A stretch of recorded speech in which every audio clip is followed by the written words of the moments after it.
Mesdames, Messieurs, bonsoir. Dans le cadre de la vulgarisation du document sur les conclusions des Assises nationales, nous recevons ce soir sur ce plateau plusieurs animateurs de la société civile qui vont se prononcer sur les résolutions des Assises nationales pour la refondation.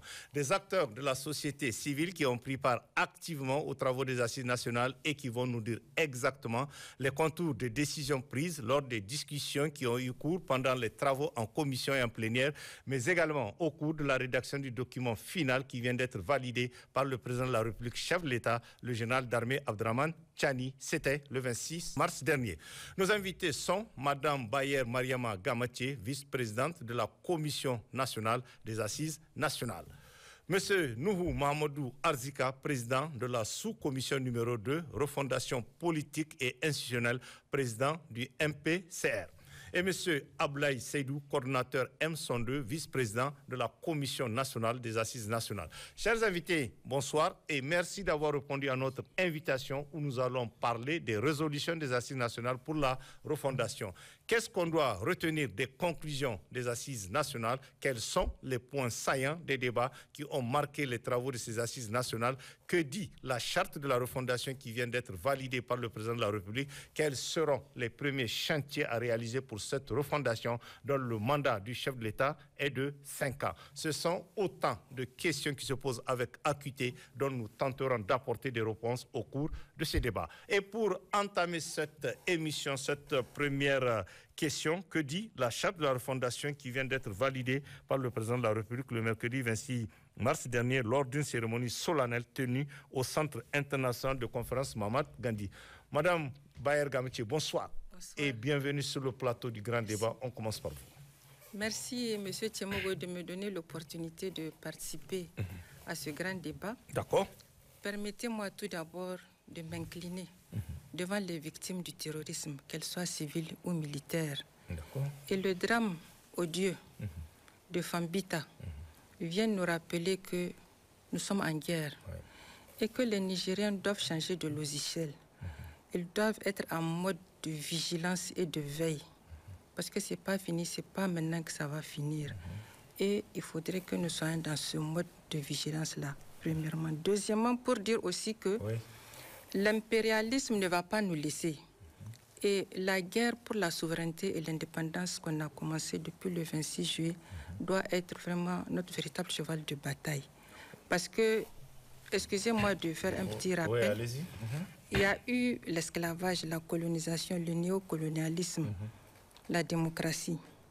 Donc, et maintenant, nous sommes dans une phase de terrorisme, de guerre informationnelle et de la volonté de destruction de nos États. Donc, je dis ça pour dire que nous devons être permanemment en mode de vigilance. Maintenant, en ce qui concerne, pour revenir à votre question, que dit la charte, en ce qui concerne ce qui a le plus retenu mon attention, c'est d'abord les principes et les valeurs et les idéaux de la refondation.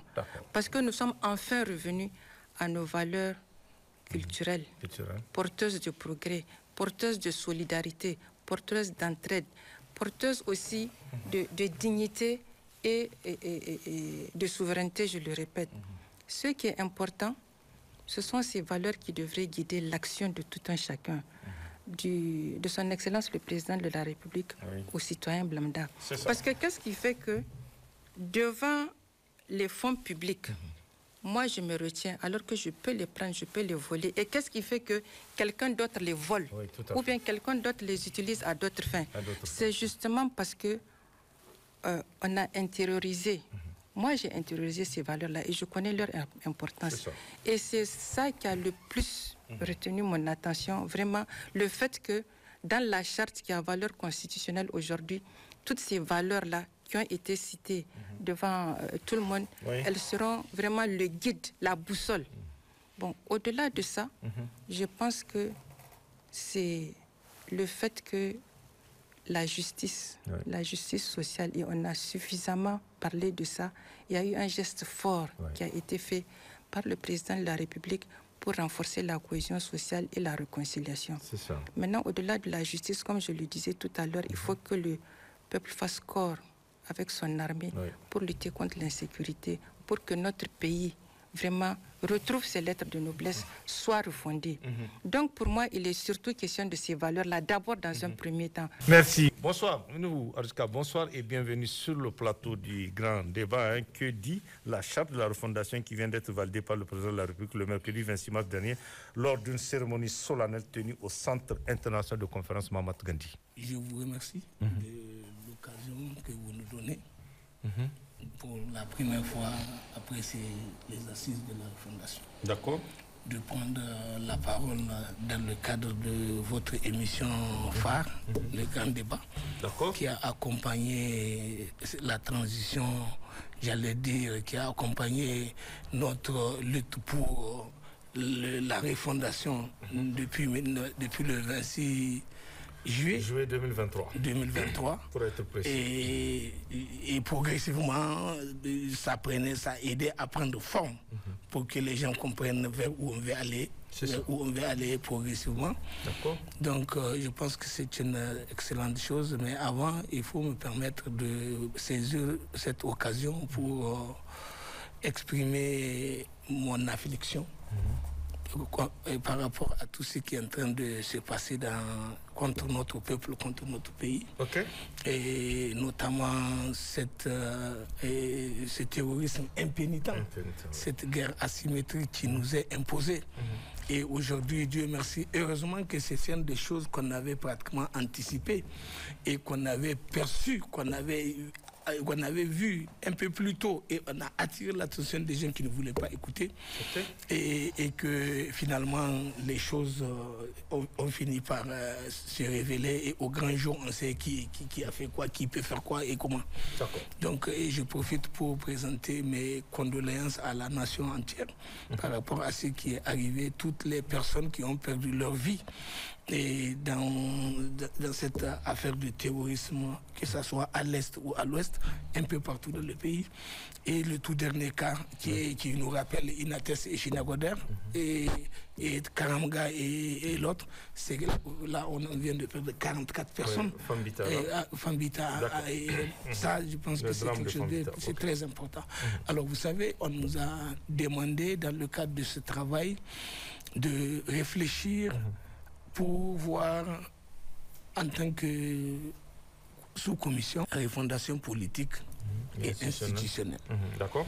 Cette refondation politique et institutionnelle nous a conduit vers une analyse globale de la situation de notre pays, de son histoire même pratiquement, pour être dans la position de saisir la quintessence des enjeux de ce qui n'a pas marché et pourquoi ça n'a pas marché et qu'est-ce qu'il nous faut faire, qu'est-ce qu'il nous faut suggérer pour envisager de jeter les jalons pour aller vers une véritable république nigérienne refondée et qui prenne en compte les fondamentaux de base sur lesquels les uns et les autres veulent qu'on s'appuie pour aller vers un nouveau Niger que nous avons toujours plaidé.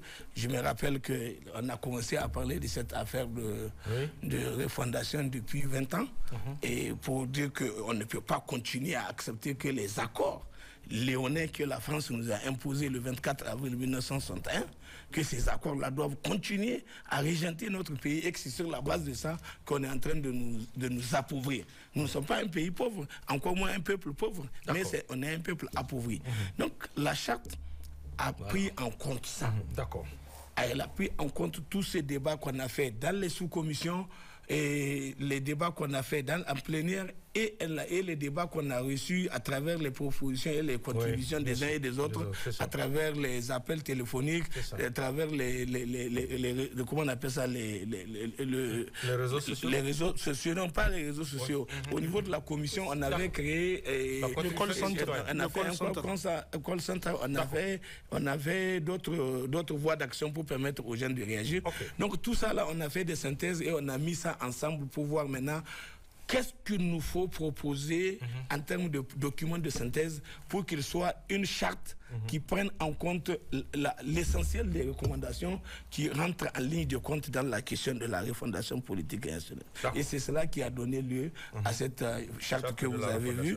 Nous avons évidemment, c'est un avant-projet qui nous a été demandé, en considérant que ce que nous allons sortir, c'est un avant-projet et qu'il va passer à un filtre qui correspond à la touche que le qui de droit aura à mettre pour pouvoir avoir finalement ce que sera la charte qui a fait l'objet de la signature et par le président du décret de la promulgation pour que ça puisse... Maintenant, le contenu, certainement, on va revenir là-dessus, mais il faut que les gens retiennent que cette charte, c'est un document qui a été pensé et qui a pris en compte déjà la leçon des choses de nos voisins de l'AES, de nos amis de l'AES et des autres, pour prendre en compte comment, à partir du moment où nous sommes un peuple capable et digne d'incarner par sa volonté, d'affirmer sa volonté, d'exprimer son autodétermination, de choisir son orientation politique,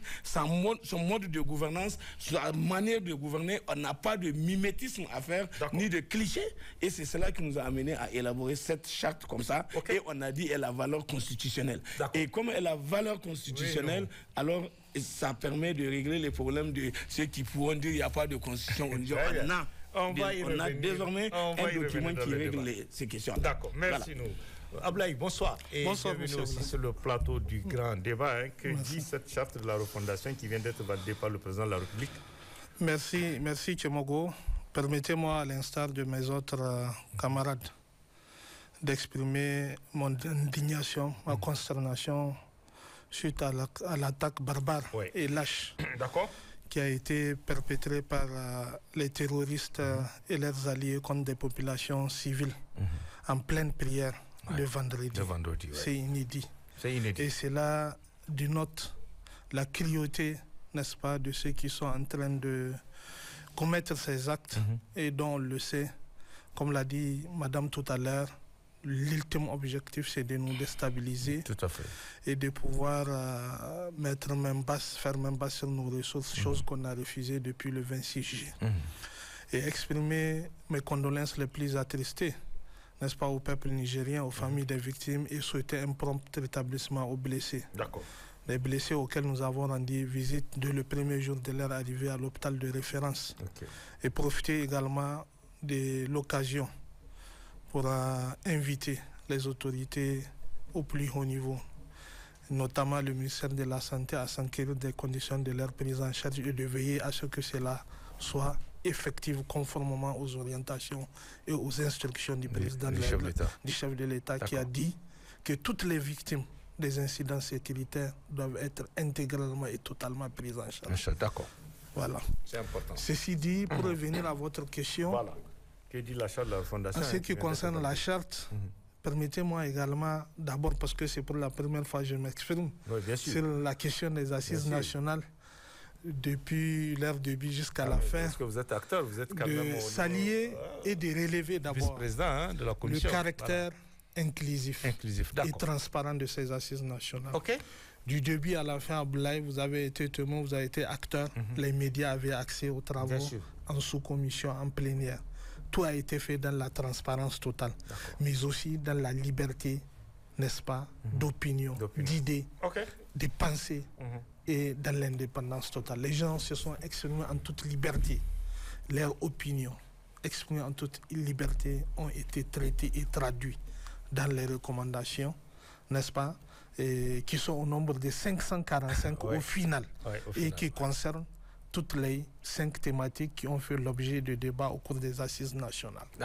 La charte, d'abord, en termes de réponse, ce que la charte a d'abord déjà, dans son préambule, acté la fin de la 7e République. La fin de la 7e République. Exactement. C'est extrêmement important de le noter.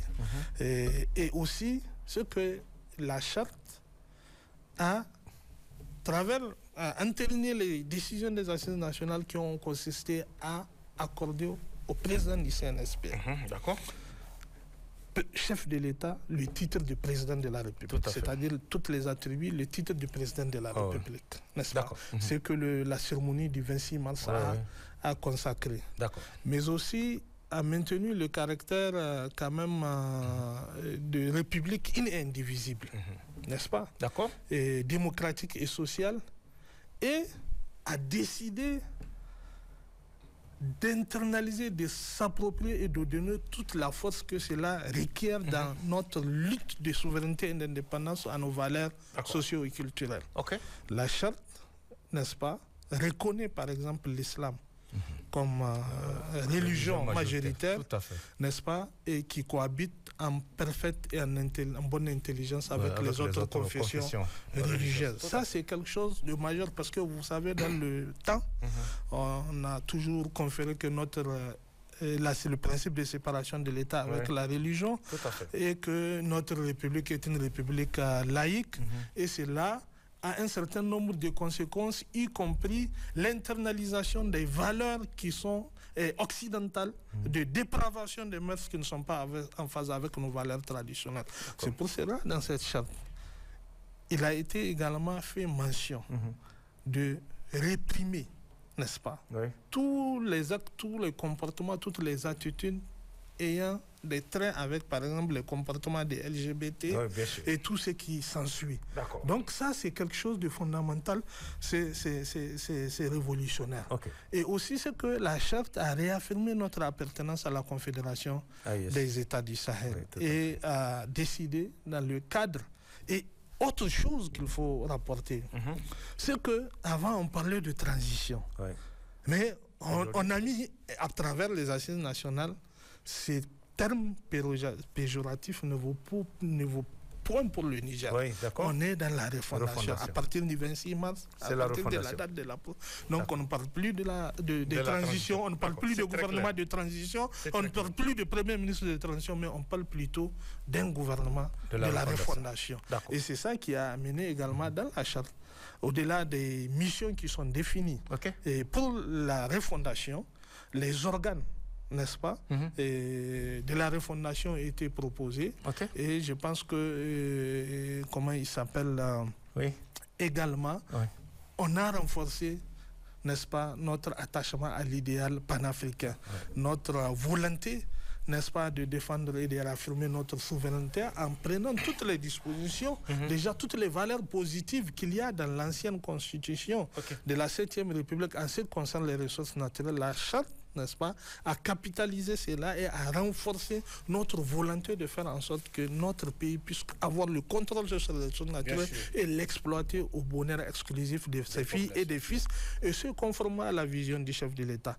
Il faut dire que la charte, c'est également une traduction sur un certain nombre d'aspects de cette vision du chef de l'État pour un Niger véritablement indépendant et prospère, et dont sa vocation, c'est de bâtir un Niger où les Nigériennes et les Nigériens unis et solidaires décident de manière souveraine pour le Niger et pour la défense des intérêts du Niger et de la sauvegarde de la patrie. Donc je pense que c'est quelque chose de fondamentalement important. Et la durée, n'est-ce pas, de la refondation qui a été consacrée par la charte, qui est de 60 mois, modulable en fonction de l'évolution de la situation sécuritaire, du cahier des charges de la Confédération des États du Sahel et également, n'est-ce pas, de l'agenda du moins de la Confédération des États du Sahel et du cahier des charges de la refondation. Voilà pour l'instant quelques aspects qu'on peut vous dire à ce niveau-là, mais on peut aller par la suite, point par point, sur les aspects liés à l'économie, liés au développement et liés à la sécurité.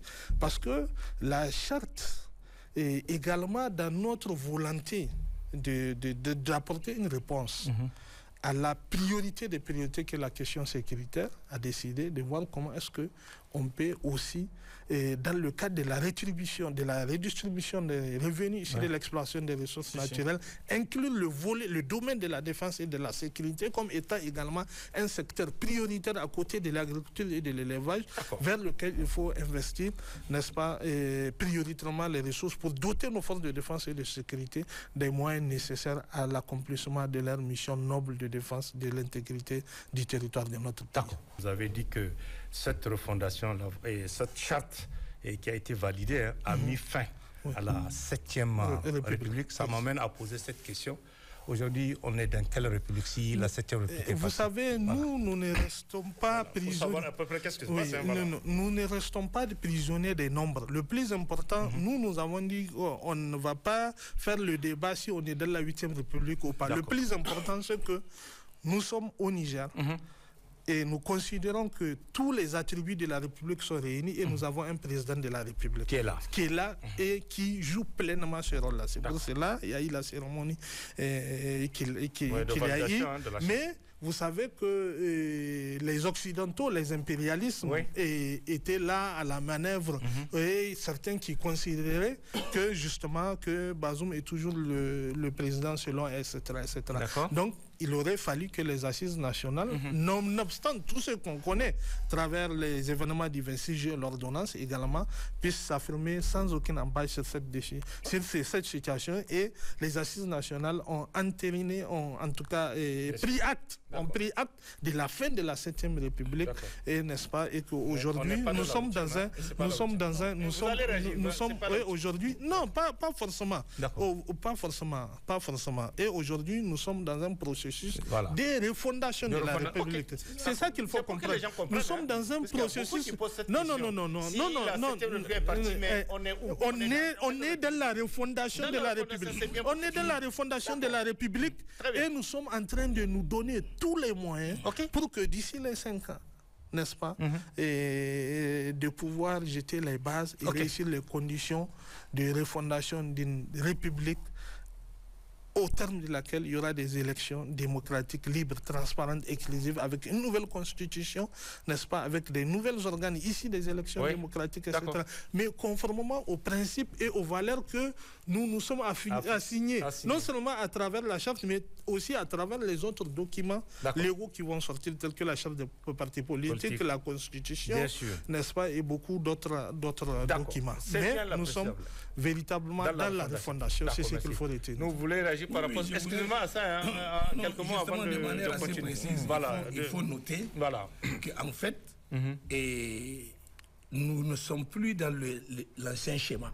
On n'est plus dans l'ancien schéma. Non, nous sommes dans le schéma de la refondation. D'accord.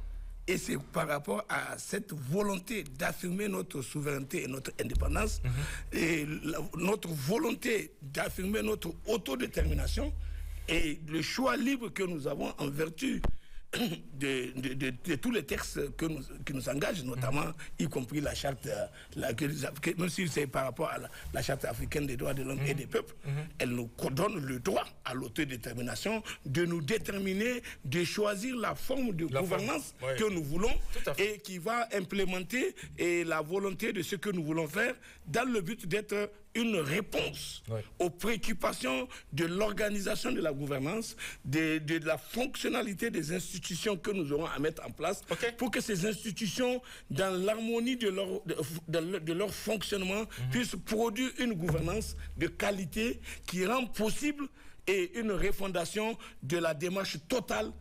C'est pour ça qu'on parle de refondation complète du système politique. Donc on n'est plus dans le schéma de numéro 1, numéro 2, numéro 3.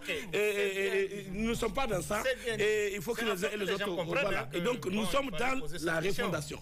Et ce qu'on est en train de faire, c'est le processus de la refondation. Alors maintenant, il n'y a pas de numéro, mais c'est le processus de la refondation. Et c'est pour ça que lorsque le président de la République a signé... Oui, madame. Lorsque le président a fait l'acte de signature, c'est en cela que quand il a fait l'acte de signature, j'avais fait une réaction que le Master of Ceremony a répété en disant que la refondation est en marche. Et donc nous sommes désormais en mode de refondation à partir de l'instant où celui qui avait qualité pour signer la charte de la refondation, il l'a signée. Nous avons dit qu'elle entre en vigueur dès sa signature. Merci. Et donc nous sommes désormais dans la refondation. C'est bien compris. Oui, madame, vous allez réagir vite par rapport à ça. Voilà. On va continuer. Tout à l'heure, je parlais de guerre informationnelle. Oui, bien sûr. C'est-à-dire qu'il faut que, comme on l'a souvent dit, que le narratif change. Que le narratif change. Le narratif doit changer. Nous sommes autodéterminés. On parle de refondation. Donc il s'agit de refondation. Le peuple nigérien a décidé souverainement que nous allons refonder la République. Et pour refonder, il faut partir de la base des fondations. C'est pour ça qu'entre autres, on a dissous les partis politiques. Mais indépendamment de ça, je parlais tout à l'heure de changement de logiciel également. Donc il faut qu'on soit très vigilant, qu'on sorte du discours dans lequel on veut nous enfermer, et les partis politiques, les élections, la transition. Non. Nous avons terminé avec ça. Même si on doit... Mais c'est au peuple nigérien qui a décidé souverainement de faire cette fondation, de faire cette refondation sur la base des bases nouvelles de notre souveraineté, mais en tenant compte de nos réalités et de nos besoins. Donc il est important que ça change, qu'on ne nous ramène plus dans les schémas. Voilà. D'accord, nous l'a dit. C'est bien dit. Merci. On va avancer. Qu'est-ce qu'on doit retenir concrètement des conclusions des assises nationales après la validation du document final et qu'est-ce qui va changer fondamentalement pour le pays, madame? Aujourd'hui, qu'est-ce qui va changer pour le pays? Vous savez, Ablaye a fait pratiquement le tour, pratiquement dans les grandes lignes du contenu de la charte. Ce qui est important aujourd'hui, c'est qu'on se mette au travail. Qu'on se mette au travail, d'accord. Qu'on se mette au travail en faisant en sorte que la personne qu'il faut soit à la place qu'il faut. D'accord. Ça a beaucoup insisté là-dessus. Ça, c'est fondamentalement important. Et vous savez, ce qui déstructure fondamentalement une société, c'est le fait de manque de justice. Le manque de justice, d'accord. Donc, ce qui devrait changer ici, c'est pas parce qu'on a fait la charte, c'est pas parce qu'on a affirmé notre souveraineté que ça va venir comme un coup de baguette magique. Je parlais de solidarité, d'entraide, de toutes ces valeurs qui font que nous sommes Nigériens et pas d'autres personnes. Ça, il faut que ça compte et il faut que le système judiciaire dans son ensemble fasse en sorte que on respecte ces valeurs-là. Fasse en sorte que les droits de chacun soient respectés. Moi, j'insiste beaucoup sur ça, sur le travail, sur la justice. Non seulement qu'elle doit être juste et indépendante, mais il faut une justice sociale aussi. Donc, ce sont des bases qui fondent la stabilité d'un État, d'une société. Donc, il est très, très important en ce qui concerne le travail également, qu'on passe à cette jeunesse désœuvrée. Parce que si vous voyez comment le terrorisme fleurit dans notre pays, c'est parce qu'on utilise la jeunesse. C'est un couteau à double tranchant.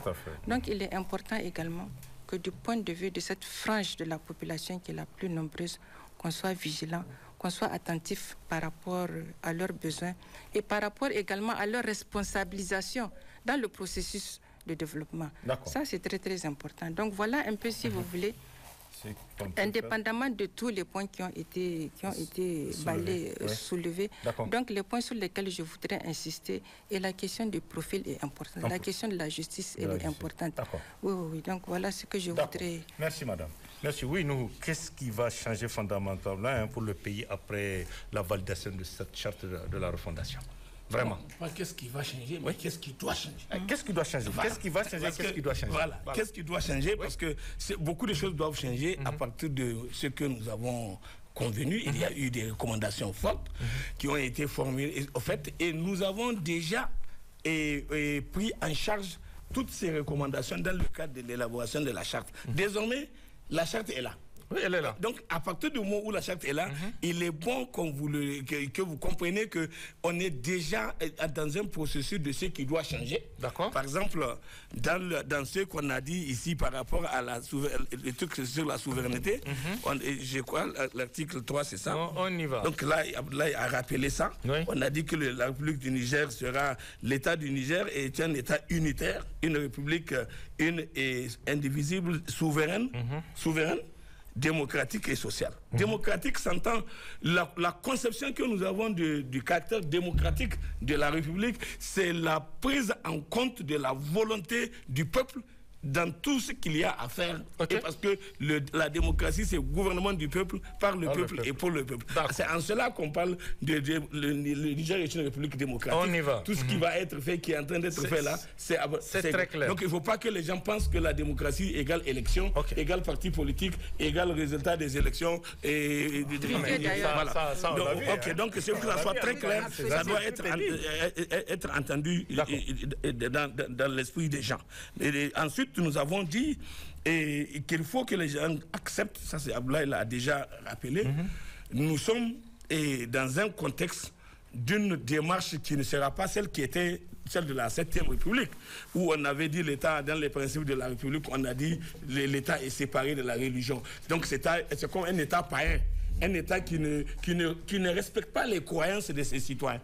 Qui ne prend pas en compte que les croyances des citoyens font partie de la vie des citoyens et qu'il y a lieu de prendre ça en considération. Donc l'État qui est là, appelé à gérer les affaires des citoyens, ne peut pas se mettre à côté ou de côté ou au-dessus des questions fondamentales, prioritaires, importantes des citoyens. Merci. Et c'est en cela qu'on a dit, au lieu de dire qu'on va parler de donner une couleur à une religion, à de l'État, on a dit non, mais l'État reconnaît qu'il y a des religions, et elle reconnaît la religion majoritaire, par exemple l'islam comme religion majoritaire, mais qui cohabite en bonne intelligence avec les autres maintenant, pour prendre, les autres confessions religieuses. Voilà. Et donc l'élément important qui fait le bémol ici et qui est important, on a dit, c'est le dernier alinéa qui dit, toutefois, l'État garantit les pratiques des cultes et le respect de l'ordre public, de la morale, des bonnes mœurs, de la tolérance, du respect d'autrui, de la fraternité, de la solidarité,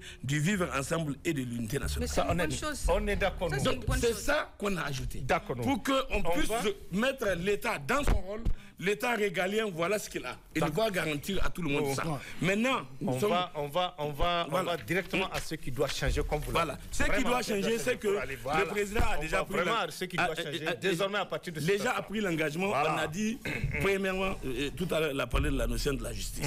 L'élément le plus important qui va changer, c'est que désormais, on a prévu la charte prévoit qu'il n'y a plus de rupture d'égalité entre les citoyens qui est consacrée par les textes. Il n'y a plus de privilèges de juridiction qui doivent exister pour dire qu'il y a une catégorie de citoyens qui, lorsque eux, ils ont affaire avec la justice, ils ont un traitement spécial, un traitement spécieux, un traitement particulier. Tout le monde devant la justice.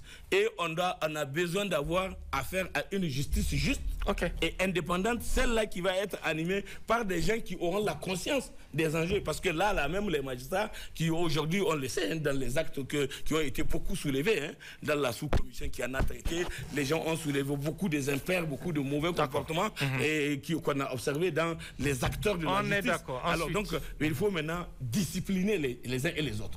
Et que les gens, ce n'est plus normal qu'on puisse trouver dans un cabinet d'un juge d'instruction des gens détenus comme ça pendant des années dans les prisons. Ils sont oubliés, on les a perdus, les dossiers même est perdu, on ne sait pas. Donc tout ça, il faut maintenant que les gens se mettent au travail. Et quand vous rendez un jugement, vous avez un délai pour rendre la décision, pour permettre à si l'intéressé a besoin de faire appel, que l'appel puisse prospérer. Mais si quelqu'un fait appel et que parce que le juge qui a rendu la décision n'a pas rédigé, il n'a pas rédigé la décision pour permettre à la cour d'appel de se saisir de ça et de regarder. Voilà. Donc tout ça là, on a dit tous au travail. Il faut que les uns et les autres se mettent au travail. C'est clair, c'est ça le mode, c'est un mode de travail. La clé de tout ça, c'est se mettre au travail. Et se prendre au sérieux. C'est comprendre, il y a quelque chose que le président a dit. Et c'est important que les gens le comprennent. Le président a dit, dans la compréhension qu'il a eue de la charte qu'il a signée, il a dit que le problème qu'on a à régler, ce n'est pas un problème du régime qu'on a renversé. Non, c'est un problème qui date de plus de 100 ans. D'accord. C'est-à-dire que depuis la pénétration coloniale, depuis qu'ils sont arrivés, tout ce qu'ils nous ont fait comme impère et tort là, c'est dans ce mode-là, dans cet esprit-là, que nous allons nous organiser et nous réorganiser pour être à mesure de rendre justice à notre peuple par rapport à tout ce que nous avons vécu dans nos rapports avec les partenaires. Avant de passer la parole merci nous. Oui, Adja, allez-y. Je voudrais insister sur la dépolitisation de l'administration. D'accord. Parce que c'est du travail qu'il s'agit. Si tout de suite, ici et maintenant, parce que les Nigériens sont des sentimentalistes. Tu es mon frère, tu es mon petit frère, tu as un endroit où comme on dit, tu manges. Voilà, exact. Il faut que tout de suite, qu'on se mette au travail pour que tous les actes administratifs, légaux et judiciaires qui doivent être pris pour respecter l'esprit de la refondation soient pris tout de suite. Il ne faut pas que ça traîne. Donc voilà les deux aspects que je voudrais ajouter. Pour cette question de dépolitisation, à partir du moment où les partis politiques sont dissous, je pense que c'est plus facile d'en arriver. Je ne sais pas, je pose la question. C'est pas facile parce que, comme on dit qu'on a tué les poux, mais ils ont laissé leurs œufs dans les cheveux. Beaucoup de gens disent qu'il y a toujours les militants de ces partis qui sont à des postes. Voilà, donc c'est de cela qu'il s'agit. C'est de cela qu'il s'agit. il y a une analyse approfondie et minutieuse qui doivent être faite. C'est pour ça que je parlais de corrélation entre le poste et le profil. D'accord. La question des profils, elle est fondamentale. Elle est fondamentale. Même si les partis politiques sont dissous, ils viennent de l'être. Mais c'était eux qui étaient aux commandes et c'est eux qui nous ont amenés dans cette situation dans laquelle on se trouve. Donc c'est important que tout de suite, les actes qui doivent régir cette dépolitisation doivent être pris tout de suite, illico presto. J'exagère peut-être, mais si on ne le fait pas, sur quelle base cela va se faire? Il n'y a pas de madame, c'est votre opinion. Merci. Et Ablaye, qu'est-ce que vous allez ajouter? Qu'est-ce qui va changer fondamentalement pour le pays ou qu'est-ce qui doit changer, comme nous a dit, pour le pays à partir de cet instant-là? Merci.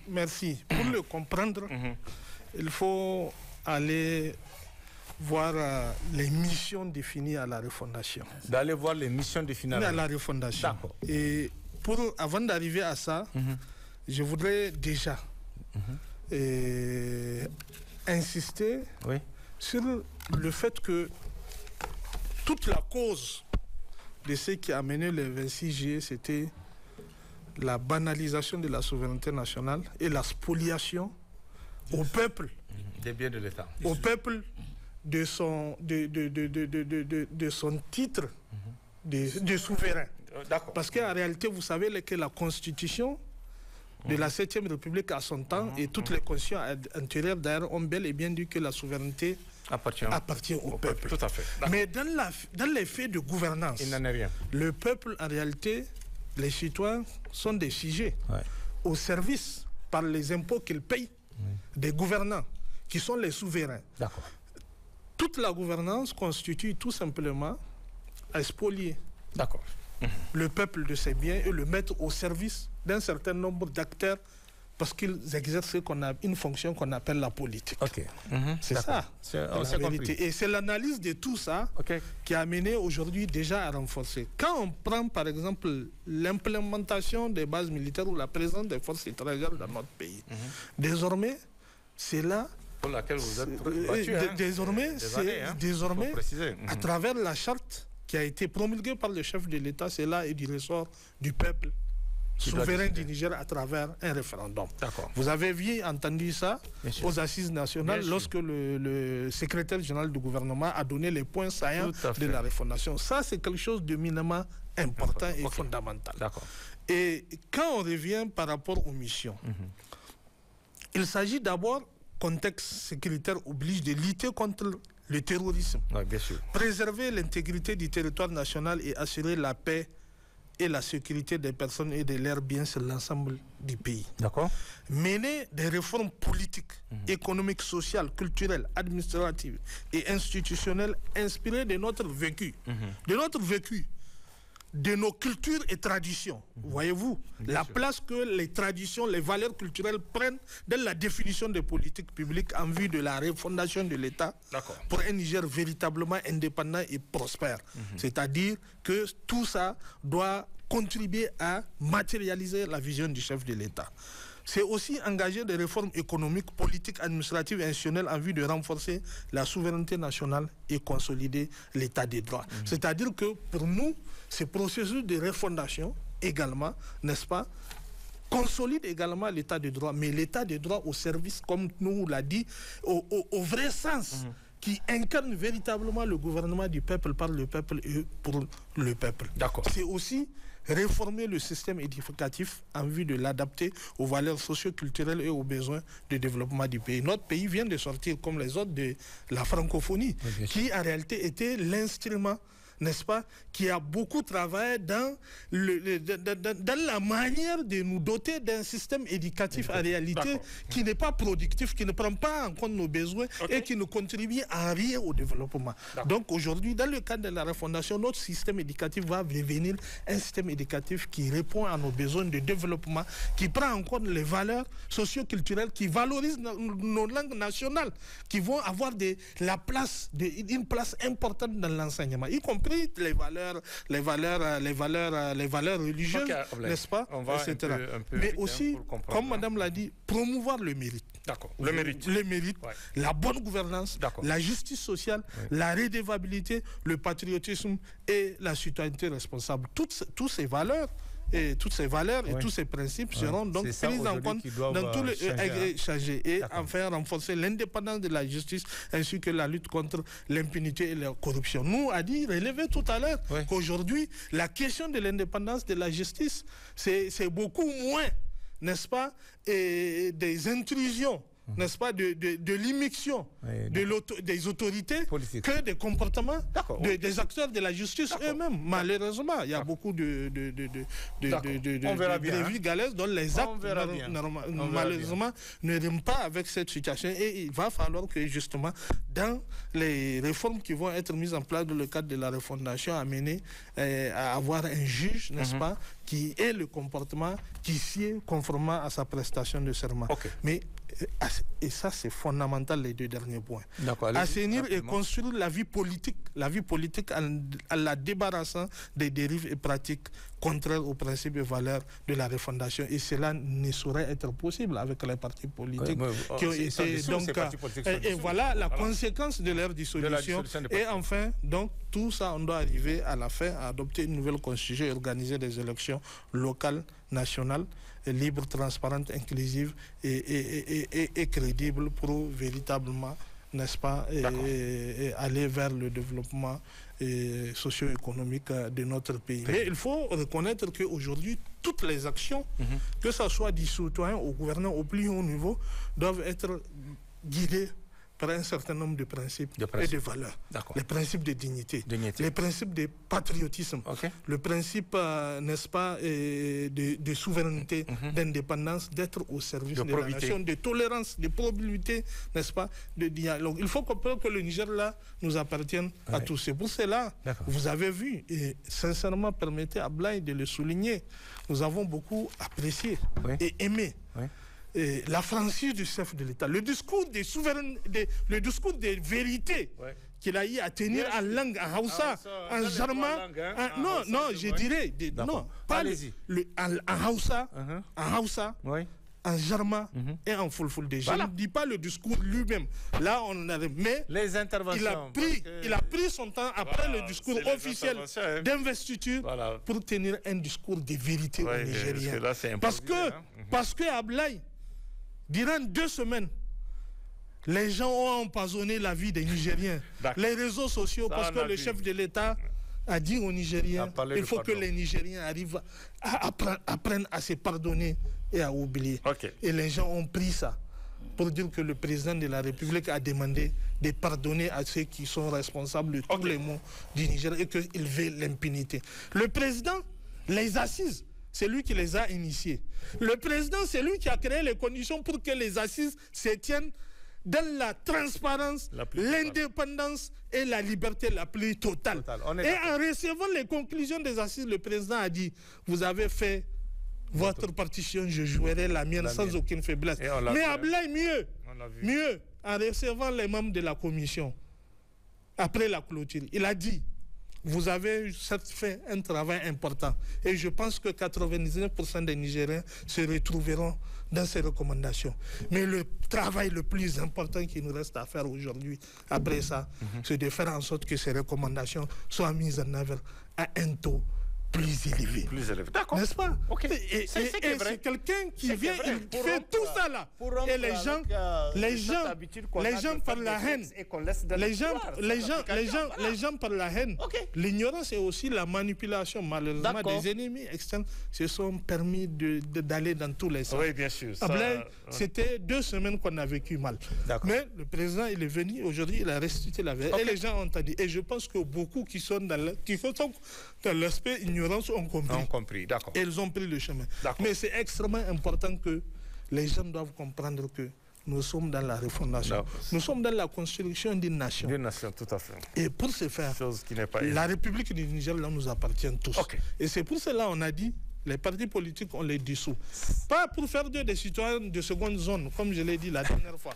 Mais c'est pour créer les conditions d'équité et que tous les citoyens, sans exclusion aucune, puissent être au service de notre nation. Merci beaucoup. Madame, et quels seront maintenant les premiers chantiers à réaliser selon vous, puisque vous avez expliqué tout ce que les recommandations, là, tout ce que les assises ont décidé. Maintenant, quels seront les premiers chantiers, entre autres, parce que c'est toute une liste, c'est une chapelée de recommandations. Vous avez dit 546. 545. Maintenant, 545. Maintenant, quels seront les premiers chantiers à réaliser selon vous, très rapidement? Merci Abdoulaye, merci beaucoup. Vous savez, on a fait la conférence nationale. Oui. Vous y étiez à cette conférence nationale, madame? J'étais une des principales actrices. Voilà. Oui, j'étais même présidente de la commission de développement rural. D'accord. C'est vous dire ça, que il y a 30 ans, 35 ans. Oui. D'accord. Et je me suis battue pour qu'on ait une place de choix à la conférence nationale. Ouais. La lutte des femmes. Voilà, c'est pour vous dire que on a fait des textes, on a réfléchi, on a fait le diagnostic. Mais quelque temps après, qu'est-ce que ça a donné? Vous voyez? Qu'est-ce que ça a donné? Qu'est-ce que ça a donné? C'est pour ça que je dis que au-delà des assises nationales, au-delà de ces résolutions fortes, au-delà de cet engagement populaire, il faut maintenant que des balises, que des actes forts soient posés. C'est quoi les actes forts? Pour matérialiser la refondation. En tout cas, c'est ce que le C'est d'abord la nomination des personnes qui doivent animer cette refondation-là. D'accord. Ça, c'est fondamentalement important. Parce qu'on ne peut pas bâtir un immeuble et ces sans personnes, créer... je pose la question, ces personnes sont là, c'est ça? Et ces personnes sont là. Elles existent, elles sont là. Elles existent. D'accord. Il y a des personnes de qualité, des personnes ressources, qu'elles soient retraitées ou qu'elles soient jeunes. Indépendantes. Indépendantes qui demandent souvent même pas de travail, mais qu'on les écoute pour donner leur expertise. Donc le premier chantier, c'est la fondation. C'est mettre les personnes qu'il faut là où il faut pour déjà prendre les actes qu'il faut pour matérialiser cette refondation. Deuxièmement, c'est de veiller à ce que cette mise en œuvre-là soit faite. Ça veut dire que ça doit être traduit dans toutes les langues de nos pays. Que les gens comprennent qu'est-ce que c'est que cette nouvelle voie souverainiste dans laquelle le Niger s'est engagé. C'est le premier des chantiers. Vraiment, la question de la ressource humaine. Et c'est la plus grande des richesses que nous avons au Niger. C'est d'abord cela. Deuxièmement, c'est s'engager tous pour la lutte contre le terrorisme. Parce que si le Niger est détruit par le terrorisme, il n'y aura pas de refondation. Il n'y aura pas de pays. Et pour ça, j'insiste beaucoup sur la question de la jeunesse et de la drogue qui l'a détruit. Parce que c'est à travers la drogue qu'on implique nos jeunes dans cette violence-là. Donc ça, c'est très important. Pour moi, il est important que ces chantiers-là... Commence par oui. Ces différents points que vous venez de citer. Absolument, absolument. Et qu'on sente également que des dispositions sont prises pour mettre les Nigériens au travail. Que ce soit dans la fonction publique, que ce soit dans le monde rural, partout, que les moyens de production soient mis à la disposition. Et pour ça, il faut qu'il y ait la justice, il faut qu'il y ait la justice sociale, il faut qu'il y ait l'accès et l'accessibilité à tous les services sociaux de base. Donc voilà un peu moi comment je vois ce... Madame, par rapport à cette question de remise des Nigériens au travail qui revient chaque fois, c'est pas aujourd'hui, pratiquement tous les gouvernements qui se sont succédés depuis la conférence nationale, aujourd'hui on parle de cette remise des Nigériens au travail qu'on n'a jamais pu mettre en œuvre. Qu'est-ce qu'il faut faire aujourd'hui concrètement? C'est pour ça que je vous Et je rappelle que vous étiez membre du gouvernement à une époque bien déterminée, donc vous connaissez comment les choses se passent parce que vous étiez dans le gouvernement à un moment. Absolument. Voilà. C'est pour ça que je vous ai parlé de la question des profils. Des profils. C'est important.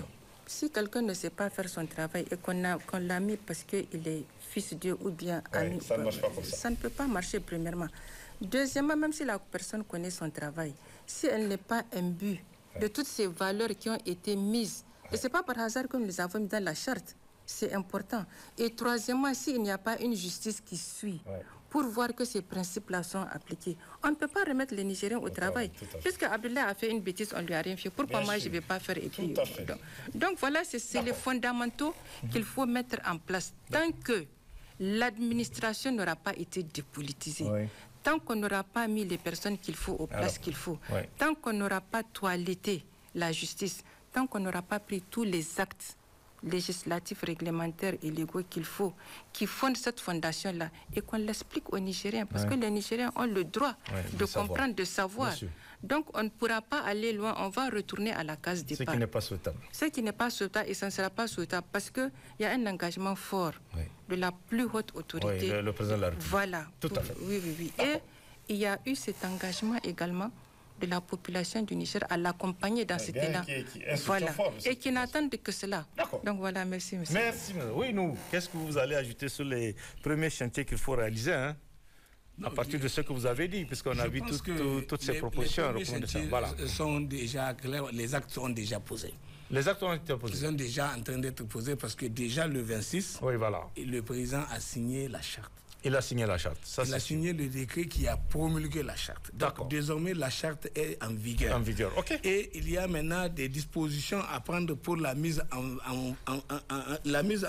vigueur de cette, comment on appelle ça, de cette charte. Il y a beaucoup de textes à prendre, il y a beaucoup de dispositions à prendre pour que certaines mesures que la charte a indiquées, elles soient envoyées maintenant à travers des lois organiques qui vont les préciser et d'autres actes réglementaires qui vont les préciser. Il y a des choses très fondamentales qui ont été soulevées. Par exemple, dans la charte, il a été fait, on a fait de telle manière qu'il n'y a pas de privilège pour qui que ce soit. Bien sûr, désormais. Oui. Voilà, on est donc tous égaux. Désormais, là, c'est clair. Si, par exemple, ce qui se passe. Par exemple, quelqu'un est ministre. C'est lui qui est le chef d'orchestre dans son département. Oui, bien sûr. On fait la pagaille. Il est le responsable de l'association de malfaiteurs. On dit que pour que lui, on puisse le poursuivre, il faut qu'on aille devant l'Assemblée, qu'on vote la mise en accusation pour le déférer devant la haute cour de justice. Alors que les autres agents, les DRFM et autres qu'il a engagés pour aller faire les trucs, tous eux là, on les prend, on les jette en attendant même de savoir à quel moment on va lui l'entendre pour savoir la suite. Donc on a dit tout ça là. Si tu as affaire, s'il y a une situation, tu as affaire avec la justice, tu vas te présenter là-bas, tu expliques. Rapidement. Et c'est tout. D'accord. Tu te présentes là-bas, tu expliques, quelle que soit la personne. Et vous savez, par exemple, il y a une chose que les gens ne savent pas. Avant, on a dit dans les anciens textes que nous avons, le président de la République, il est irresponsable. Le président de la République, on dit qu'il n'est responsable dans l'exercice de ses fonctions qu'en cas de haute trahison. Et la haute trahison, on a défini c'est quoi haute trahison. Et on a dit même en cas de haute trahison, c'est quoi la sanction? C'est juste le destituer. Ensuite, on a dit par exemple, regardez aujourd'hui les députés. Toi, tu es député. On vous dit, vous n'allez pas droit au marché public. Vous partez, vous contournez, vous êtes député, vous influencez les ministres, on vous donne les marchés, et puis maintenant, vous êtes coupable d'un délit ou d'un crime même économique, mais on ne peut pas vous poursuivre parce que vous jouissez d'une immunité. Tout à fait, d'accord. Donc, on a dit tout ça là. C'est fini. Il faut considérer que c'est fini. Pour le moment, on n'a pas de députés, on n'a pas... par rapport à la... Maintenant, ça... C'est y compris, par exemple, ce qui s'est passé. Par exemple, si aujourd'hui, tous les gens qui sont là, qu'on va certainement, par rapport aux dossiers auxquels ils sont en compte, maintenant, si on fait les nouveaux textes, par exemple, on est dans un processus avec la reprise d'un nouveau code de procédure pénale et d'un nouveau code pénal. Donc, ces mesures-là, on a dit que les lois et règlements de la République n'ont d'effet rétroactif qu'en ce qui concerne les droits et avantages qu'ils peuvent conférer aux citoyens. Ça veut dire que si au moment des faits, ce que j'ai fait, si je l'ai fait aujourd'hui, et qu'aujourd'hui là ce n'est pas un problème, mais ça a permis de savoir qu'il faut légiférer par rapport à ça et régler ça pour que dorénavant, celui qui vient à le faire, que ça dispose pour l'avenir. Est-ce que vous comprenez? Donc ça, c'est très important. Il y a autre chose, ce que madame a dit par rapport à l'égalité des citoyens. Mais écoutez, on a tous constaté que les gens se sont organisés et puis ils ont torturé les textes, les statuts généraux de la fonction publique. Donc la fonction publique, on a créé des distorsions pour, à travers les statuts dits autonomes par corps. Et puis on fait le statut général est abandonné, donc on fait le statut autonome à des gens. Et en fonction des enjeux de tel ou tel, comment on appelle ça, selon l'idée que les gens se font, donc on vous fait vous des avantages particuliers qui n'ont rien à voir avec ce qu'on fait à d'autres agents de l'État qui servent pourtant le même État. Donc ça c'est pas normal. On a dit autre chose, toujours par rapport à ce qui doit se faire, et ça c'est des choses qui vont se faire. Pourquoi ce que je dis là, c'est des choses qui ne demandent pas de l'argent. C'est pas des choses qui vont demander de l'argent, c'est des choses même qui vont permettre de gagner de l'argent.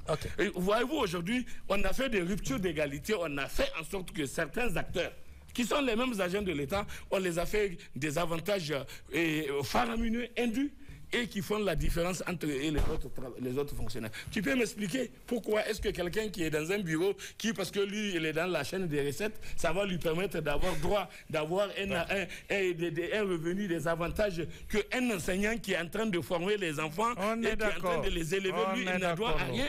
Et que quand tu prends le cadre D, un cadre D de la police et un cadre D d'autres corps, ils ont un traitement différent. Donc, il faut arrêter ça. D'accord. Donc, autre chose, je vais terminer par rapport à ça. Il faut terminer vite, on va... Je vais terminer par rapport à ça. La parole à Blay pour finir après le débat. D'accord. Donc, ce que je voulais dire, pour que nous puissions comprendre, dans tous les cas, ce débat, il jette les jalons et de ce que doit être la future gouvernance et à partir des textes qu'on a. Dans la mission qu'on a donnée à la charte à la transition, on a indiqué que dans cette mission-là, c'est tout ce travail-là qu'il faut faire. C'est ça la refondation. Et ici, par exemple, voyez-vous, on a dit ici, lutter contre le terrorisme, préserver tout ça, on dit mener des réformes politiques. Oui, il a économique, voilà, économique, sociale, culturelle, administrative, institutionnelle, inspirée de notre vécu et de nos cultures et traditions, pour que nous puissions avoir un État refondé. Il n'est pas normal. Ce qu'on a vécu là, par exemple, tout à l'heure, madame a dit quelque chose. C'est une information que je vous donne. Nous sommes sortis de la conférence le 3 novembre 1991. Déjà, le 26, on avait nommé le Premier ministre. Disons, on a élu le Premier ministre. Il devait composer son gouvernement. Il devait amener le gouvernement à la conférence. Les gens ont torpillé pour dire que non, il peut même le faire après la conférence. C'était une manœuvre.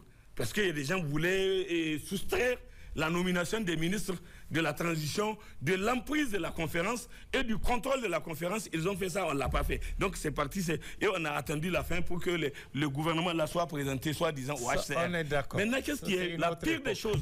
C'est important. Voilà, allez-y. C'est par rapport à ce qu'elle a dit. La pire des choses. Et la pire des choses, c'est que les décisions que nous avons prises à la conférence, toutes les décisions qu'on a prises à la conférence, elles ont été mises de côté. D'accord. La transition, en dehors du cahier de charge de la transition, qui a essayé de travailler, mais les autres décisions, les autres trucs qu'on a fait, le gouvernement dès que le gouvernement de l'AFC s'est installé, la première chose qu'ils ont dite, c'est de considérer qu'eux, ils ont été élus sur la base de leur programme. Les décisions de la conférence ne les engagent pas. Voilà pourquoi ils ont repris le pass. Et en 1994, déjà, on a fait la loi sur la privatisation. On est d'accord. Le rappel est bon, mais on va maintenant ici, là, c'est différent. Ce qui nous intéresse. Maintenant, là, c'est différent. D'accord. Les assises de la refondation ne sont pas les mêmes que la conférence nationale. C'est aujourd'hui l'avantage qu'on a. Voilà. Et on est en train de faire, on a fait les assises après 20 mois de tests de la gouvernance du CNSP. C'est beaucoup. Et c'est important. Bien sûr. Et on peut juger les gens, on peut juger de l'aptitude des gens. Tout le monde. On peut juger de l'aptitude des gens. Je suis convaincu, comme vous avez entendu le président a dit. Oui.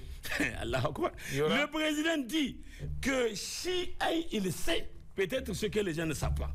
Parce que lui, vous avez vu quand il a commencé à donner quelques informations, et les gens se sont mis sous les chaises.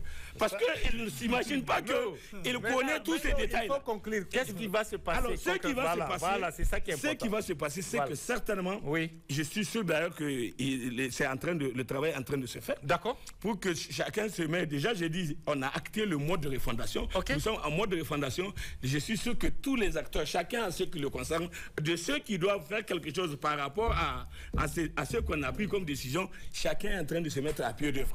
Et que je suis sûr que le président d'abord, plus les gens qui doivent l'aider à la mise en œuvre de tous ces trucs-là, ils sont là certainement en train de réfléchir sur comment opérationnaliser rapidement tous ceux qui ne demandent pas de l'argent. Maintenant, on a de l'argent qu'on cherche. Parce que nous avons dit que nous voulons affirmer notre souveraineté et notre indépendance. Alors si nous voulons affirmer notre souveraineté, ça veut dire qu'on ne va pas aller chercher l'argent tendre la main chez les gens. Donc l'argent, on doit les chercher ici. Ici, bien sûr. L'argent, on doit les avoir ici. L'argent, on doit trouver une méthode pour les avoir ici. D'accord. Et donc si on doit avoir une méthode pour les avoir ici, donc on doit créer une dynamique qui va rendre possible comment l'État va pouvoir se donner les moyens d'avoir ces ressources pour faire face aux défis des impératifs. On est d'accord, nous. Merci beaucoup. Oui, Ablaye, qu'est-ce que vous allez ajouter rapidement sur ce chantier? On va la dernière question pour finir. Oui, merci Ablaye. Donc, je pense qu'à l'urgence, qu'est-ce qu'il faut faire? Ce qu'il faut faire, c'est de pouvoir déjà essayer de se mettre dans la dynamique de la vérité, la justice et la réconciliation nationale. Et cela commence par à penser les cœurs meurtris. Les cœurs meurtris, il faut penser les cœurs meurtris. C'est pour cela déjà le 26 mars, le président de la République a ordonné la libération des détenus politiques, civils comme militaires. Et notre espoir était que véritablement ceux-là qui sont concernés puissent déjà fêter quand même chez eux le dernier. Donc je pense que c'est ça l'urgence au-delà de ce que Madame a dit consistant la mise en œuvre des organes. Entre autres actions allant dans ce sens. C'est aussi, les assises nationales ont fait une forte recommandation dans ce sens-là, et réhabiliter la mémoire du président Barré. Parce qu'aujourd'hui, le général Tchani est en train d'assumer l'héritage d'un homme, qui est celui du président Ibrahim Barré Maïnassara, qui a été froidement assassiné par l'impérialisme, qui ont commandé des filles et des fils de ce pays, qui ont fait ça. Aujourd'hui, comme Ibé a pris le flambeau de Sankara au Burkina, nous pensons que le général d'armée Abdraman Tchani a pris le flambeau, n'est-ce pas? Pour continuer, c'est dans quoi Barré était, en tout cas en ce qui concerne les questions de patriotisme et de souveraineté. Nous estimons que le 9 avril est une occasion pour prendre un acte pour réhabiliter sa mémoire. Ne serait-ce qu'en donnant, par exemple, son nom au Printemps lycée d'excellence, et également ordonner la mise en place d'une commission, n'est-ce pas, d'enquête, vérité, justice et réconciliation par rapport à ce cas qui est un cas qui tient à cœur à l'ensemble des Nigériens. Parce qu'il s'agit de l'histoire de notre pays. C'est dans les résolutions et recommandations. Et autre chose aussi, c'est tous ces jeunes qui ont été victimes d'injustice par rapport aux différents recrutements. Il y a eu beaucoup de concours, douane, ministère des Affaires étrangères, protection civile, etc. Aujourd'hui, je pense qu'il faut se mettre au-dessus de la mêlée. Le rôle du père de la nation, que le président Abdraman Tchani, c'est de pouvoir dire que aujourd'hui, quelles qu'en soient les anomalies ou un certain nombre de choses, c'est de voir comment est-ce que véritablement on peut rendre justice. Parce que ces jeunes ne sont pas responsables de ce qui a pu arriver comme manquement, n'est-ce pas, sur tel volet, tel volet. L'État étant une continuité, je pense que c'est de mettre ces jeunes dans leurs droits conformément aux recommandations. Et aussi la lutte contre l'impunité. Vous savez, ce pays a été saigné. Et les gens disent que, et beaucoup le disent, et cela malheureusement a même un impact sur le niveau d'efficacité du Fonds de solidarité pour la sauvegarde de la patrie. Les gens contribuent, vous comprenez? Ils font l'effort, mais ils disent que également l'État doit se donner les moyens pour récupérer les moyens volés, etc. Et c'est ça l'indicateur ou le facteur qui il donnera la conviction que véritablement il y a un changement par rapport à cet aspect. Et donc nous pensons qu'aujourd'hui, c'est vrai, la COLDEF est en train de faire un travail important qu'il faut saluer, n'est-ce pas, à sa juste valeur, mais qui peut être renforcé. Force doit rester à la loi, force doit rester à l'État, et n'est-ce pas, le président doit se donner les moyens pour, n'est-ce pas, responsabiliser les différents acteurs et institutions à jouer leur rôle dans la remise des Nigériens au travail. Vous en avez parlé. Mais l'autre point, vous savez que nous sommes dans une situation sécuritaire. C'est de doter les forces de défense et de sécurité des moyens essentiels et nécessaires à la mission. Mais ça, c'est toujours nécessaire de le renforcer. Les assises nationales ont recommandé la création d'un fonds spécifique pour accompagner et soutenir les forces de défense et de sécurité. Nous pensons que c'est quelque chose d'important. Les assises nationales ont recommandé à ce que les revenus issus de l'exploitation des ressources naturelles soient prioritairement investis dans les secteurs, n'est-ce pas, de développement, en commençant par la défense et la sécurité. Vous l'avez dit tout à l'heure. Donc là également, nous pensons que c'est quelque chose de fondamental. Mais la redevabilité comme règle de conduite dans la gouvernance de façon générale. Tout le monde doit venir s'expliquer. Mais bien sûr, vous avez vu et les ministres qui sont définis. Je ne sais pas à quel niveau vous êtes arrêté subitement. On a fait, c'est quoi la raison? Tous les ministres sont passés. Hein. Oui. Bon. Tous les ministres, à l'exception du Premier ministre. Ok, d'accord. On attend qu'il passe. Voilà. On attend qu'il passe. Mais c'est pour vous dire que c'est un exercice important, excellent, et qui ne doit pas être le seul. Il faut multiplier les mécanismes de redevabilité. C'est extrêmement important. C'est à saluer et il faut aller dans ce sens-là. Merci Ablaye. Pour finir, quel sera votre message en direction du président de la République, garant de la mise en œuvre de toutes ces recommandations, on l'a tous dit ici, pour répondre aux attentes des populations? Voilà. Le président de la République est déjà dans la refondation. D'accord. Il est dans le mode de vigilance extrême. Il instruit, il ordonne, il suit, il est informé. Donc, je n'ai vraiment pas quelque chose à lui dire parce qu'il remplit pleinement, de mon point de vue, il remplit pleinement cette fonction-là. Maintenant, c'est un appel que je voudrais lancer à l'ensemble des Nigériens. L'ensemble des Nigériens pour qu'on soit plus solidaires, qu'on pense Niger. C'est très important.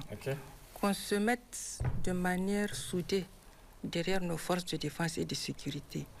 Et la chose la plus importante de mon point de vue pour battre définitivement le terrorisme dans notre pays, c'est de faire en sorte qu'il n'y ait pas de complices locaux. Donc ça c'est l'appel que je lance aux Nigériens. Oui, pour qu'ils dénoncent ceux qui soutiennent les terroristes, mais également pour qu'ils soient protégés. Parce que souvent, quand on fait des dénonciations, le lendemain, on revient, on vous tue ou bien on tue. Donc, si on peut vaincre le terrorisme, c'est en partie parce que les Nigériens, la population aura contribué. Donc je lance un appel pressant, vibrant, vraiment, de mon cœur de mère, pour dire qu'il faut qu'on se mette tous vraiment autour de nos forces de défense et de sécurité pour vaincre le terrorisme. Parce qu'on peut le faire et on va le faire, Inch'Allah. D'accord. Merci Manou. Quel sera votre message pour la mise en œuvre de toutes ces recommandations pour répondre aux attentes des populations? Rapidement. Tout ce que je peux dire, c'est considérer que, comme on l'a déjà dit, c'est déjà acté. C'est déjà acté. Nous sommes en mode de refondation. D'accord. Et les uns et les autres doivent apprendre à d'eux-mêmes à s'approprier ça, à faire leur introspection, à s'auto-corriger. Il ne faut pas qu'ils attendent qu'on arrive. Il faut qu'ils se corrigent eux-mêmes. Ils ont vu et savent ce qu'ils font qui n'est pas normal. Il faut maintenant qu'on considère qu'on a tourné l'autre page, on a ouvert une nouvelle page.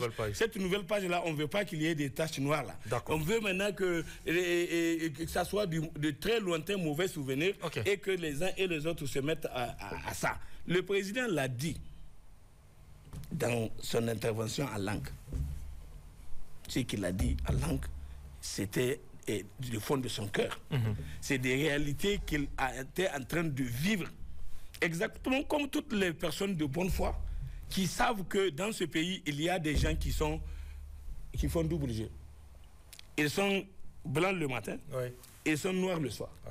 Et ils rient en ta présence en face, tu sors, tu tournes le dos et cherches le couteau. Ils veulent mettre le couteau sur toi.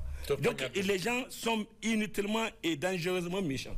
Si nous ne décidons pas d'accepter, dans le contexte de cette refondation, d'abandonner la formule de l'hypocrisie collective que nous développons et qui a été à la base de certaines choses que nous avons vécues dans ce pays, parce que l'exemple qu'il vient de donner et qui concernait d'arrêter tout simplement de se mentir. Non, il faut qu'on arrête de se mentir. Il faut qu'on arrête d'être hypocrite. C'est pas la peine de vous savez que c'est pas ça, vous dites que c'est. Donc et maintenant quand toi tu le dis, on pense que tu es fou. Parce que toi tu dis des choses, on va te caractériser, on dit non, c'est telle catégorie. Non, ça n'a rien de folie dedans. Vous avez bien vu quand on avait dit depuis la conférence. Le jour où on a fini la conférence, le 3 novembre, nous avons été les seuls gardiens morts de cette conférence-là. Et les gens ont caché les documents. Vous savez que le rapport général de la conférence est caché jusqu'à aujourd'hui, il n'est pas disponible. D'accord. Et c'est pour ça, et les gens, parce qu'ils ne voulaient pas l'utiliser et l'appliquer, ils ont mis ça de côté. Donc aujourd'hui, là, on n'est pas dans ça. Et ce qui me plaît dans cette affaire-là, c'est que je sais que Tchani est au courant de tout. Ouais, ça, il suit tout et il est au courant. Voilà. Et c'est un très bon historien. Et c'est quelqu'un qui se renseigne très bien. Et il est très en contact avec des gens qui sont capables de lui donner la bonne information filtrée, qui ne soit pas comme ça. Okay. Donc, et à partir de ce moment-là, je l'ai dit, c'est pas quelqu'un qui fait ça, c'est Dieu. C'est pas quelqu'un, c'est Dieu même qui inspire, qui nous donne la voie et qui nous indique comment il faut faire. Donc même quand quelqu'un veut nous tricher, nous tromper, ça ne marche pas. On arrive à être... Donc, et pour ça, j'ai confiance de son côté, c'est par rapport à nous. Et comme elle a dit, Madame Gamache, j'ai pitié de nous-mêmes.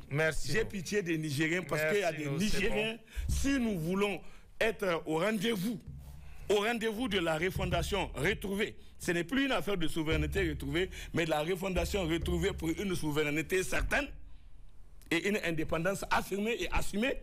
Alors, il faut que les gens sachent que Bazanchon va s'abonner. Ok, merci. Ablaye, quel sera votre message rapidement, on va finir. Merci. Mon message, d'abord à l'intention du chef de l'État, la mise en œuvre de toutes ces recommandations, c'est de pouvoir vraiment continuer à prier pour lui. Continuer à prier. Qu'Allah le protège, le guide davantage et inviter les Nigériens à continuer à prier pour lui. Parce que, comme l'a dit le ministre de la Défense dans son discours, Modi, un discours qui a failli me faire couler des larmes. Parce qu'il en a dit beaucoup.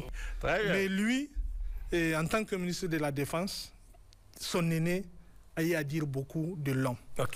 Et il y a des actes qui sont posés. Je pense qu'il est triste de relever que les Nigériens, malheureusement, par ignorance ou par manque de prise de conscience, ne se rendent pas compte de la chance que nous avons d'avoir un tel homme qui sait prendre des sacrifices pour le seul bonheur de son peuple et de son pays. Il a eu à le dire. Oui, d'accord. Alijanou, nous en avons giflé des milliers. Et c'est sincère. Et c'est sincère, c'est vrai. Donc, ce qui nous reste. Mais Ablaye, c'est important. Ce qui nous reste, Ablaye. D'accord. Ce qui nous reste, Ablaye, c'est vraiment de continuer. D'accord. De continuer à croire à notre capacité de nous libérer. Très bien. De continuer à croire et à prendre conscience que nous sommes sur le droit chemin. Le seul chemin, c'est celui de la souveraineté, celui de l'indépendance. Lorsque nous aurons à avoir le contrôle total sur nos ressources, l'exploiter pour le bonheur de notre pays, tout le monde aura des réponses à ses préoccupations matérielles et sociales, un certain nombre de choses. Parce que malheureusement, c'est beaucoup plus le matériel qui guide la réflexion. Et certains, parce qu'ils ne sont pas recrutés, parce que certains, avec les sanctions économiques, ont vu leur train de vie chuter, certains qui ont perdu des emplois ou des privilèges, etc. Les gens, toutes les réflexions se limitent à ça et ils développent de la haine vis-à-vis d'un processus aussi clair, transparent, responsable et qui a la bénédiction. Et c'est ça le plus important du Tout-Puissant. Et nous sommes sûrs et convaincus de la victoire totale, finale. C'est important. Et qui est important, il y a une chose, c'est pas le combat qu'on a à faire, c'est pas un combat émotif. C'est pas un combat de cœur, c'est un combat de tête. Et pour ça, donc, le capital le plus précieux, c'est le capital humain. Et que les uns et les autres doivent apprendre à aller se former.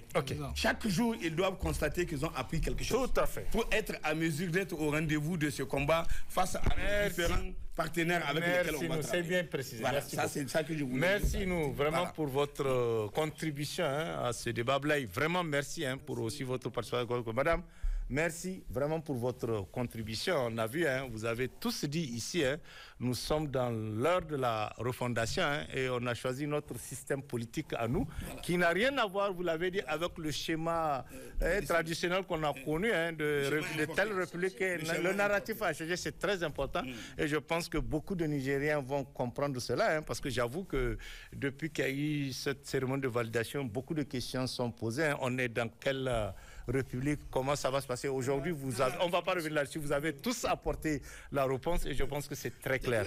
Et vous avez beaucoup insisté, refondation, vous avez beaucoup insisté sur le fait que toutes ces recommandations vraiment soient prises en compte, hein, parce que c'est maintenant que le travail commence et j'espère qu'avec la volonté du chef de l'État que tout le monde a vu, on n'a aucun doute par rapport à ça. Hein. Il est quand même le premier à être dans cette refondation, il a voulu de cette refondation, il a lancé cette refondation et je pense que nous n'avons d'autre choix que de suivre et de l'accompagner dans cette mission. Je suis sûr que nous allons tous réussir ce pari que nous attendons tous. Mais il faut, comme madame l'a dit, hein, mettre les gens qu'il faut à la place qu'il faut parce que c'est la première des choses à faire. Et c'est ça malheureusement qui a manqué dans ce pays. Hein. Dès qu'il y a un changement, il faut dire la vérité, les gens qui n'ont rien fait, qu'on n'a jamais vu et qui apparaissent au grand jour et c'est eux qui prennent les choses en main et malheureusement qui les gâtent parce que souvent quand tu n'es pas dedans, tu ne peux pas produire des résultats. Donc il faut qu'on fasse très attention, comme vous l'avez dit, vous l'avez insisté Madame Bayer, il faut mettre les gens qu'il faut à la place qu'il faut, il faut dépolitiser l'administration et je pense qu'en le faisant, nous allons tous réussir cette refondation qu'on attend. Parce que l'éternel recommençant n'est pas bon, un retour en arrière aujourd'hui n'est plus possible. Et le ministre d'État, Salif Moudi l'a dit, hein, le ministre d'État Toumba l'a dit, il est irréversible. Ce n'est plus possible, c'est irréversible un retour en arrière. Mesdames, Messieurs, c'est la fin de cette émission. Merci de l'avoir suivi et nous poursuivons notre série de débats pour la vulgarisation des résolutions des assises nationales pour la refondation où nous allons convier l'ensemble des couches sociales de ce pays pour s'exprimer sur les recommandations issues des travaux des assises nationales qui engagent l'avenir de ce pays. Excellente soirée à tous. Au revoir.